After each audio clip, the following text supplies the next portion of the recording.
There was no books on coaching. There was no associations of coaching. There was no listed competencies of coaching. So I was learning as I went. And the basis for the learning was that my role was not to teach primarily, but to help a student learn. And that made a huge difference, and that took me into what's going on inside the head of the student while he's performing. And that took me to a lot of unhelpful dialogue is going on. And I'm the source of some of that dialogue with all the instructions I'm giving the performer. And so I stopped giving instructions and found ways of teaching or of coaching where the teacher was experienced and coaching was facilitating learning from experience. So helping a person pay attention to the teacher. The inner game sees three overarching skills or capabilities the coach has to have. One is increasing non-judgmental awareness of what is. And that's not as easy as it sounds. People look at themselves judgmentally, and in that act become doubtful and tight and interfere with their potential. A second skill is clarity of goal, clarity of choice, keeping the choice maker with the choice. So you're not running the show, you're following the interest of the person being coached.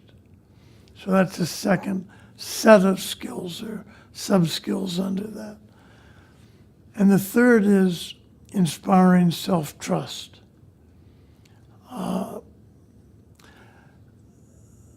People have more potential than they think they do. And the other side of that is they interfere with that potential more than they'd like to admit. So the job of the coach is to reduce interference and grow the potential. And the techniques of the inner game are designed to do those both at the same time.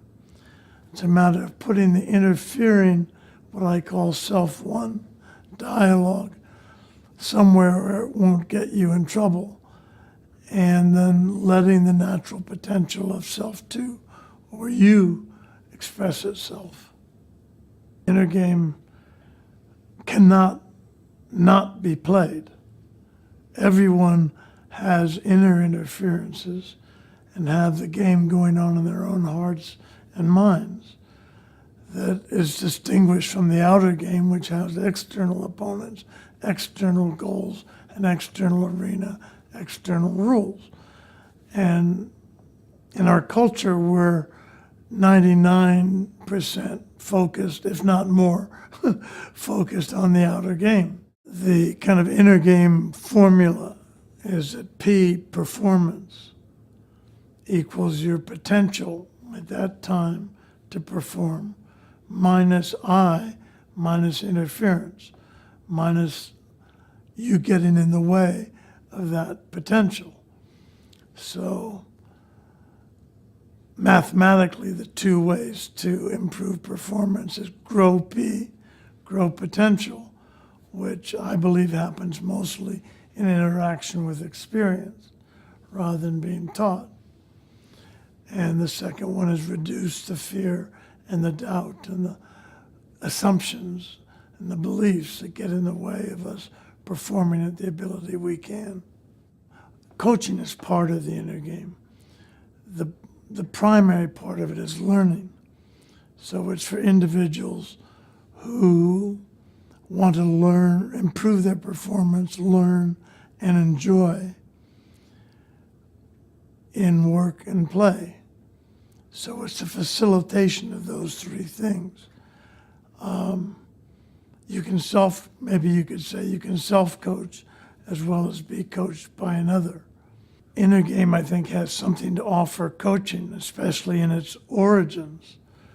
But coaching is a relatively young profession, and it's not the time for people to be saying, this is how you do it, and this is how you don't do it.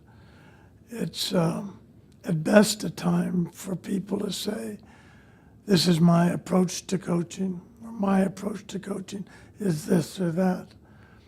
And there are many different schools of coaching that are in some ways competing for attention.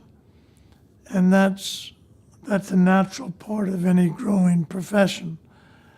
My feeling is that that process shouldn't be overregulated until it's mature enough that coaching actually has proven itself to be something and not something else. In the corporate world, performance is God. Doing and doing well is has no competition. I suggest that the corporation that's going to win the overall competitive battle is those that develop their people the best. So it's not just performing up to current capabilities, but it's how much a company grows those abilities while they're working. Performance can still be the priority, but learning and enjoyment need to be foundations of that triangle.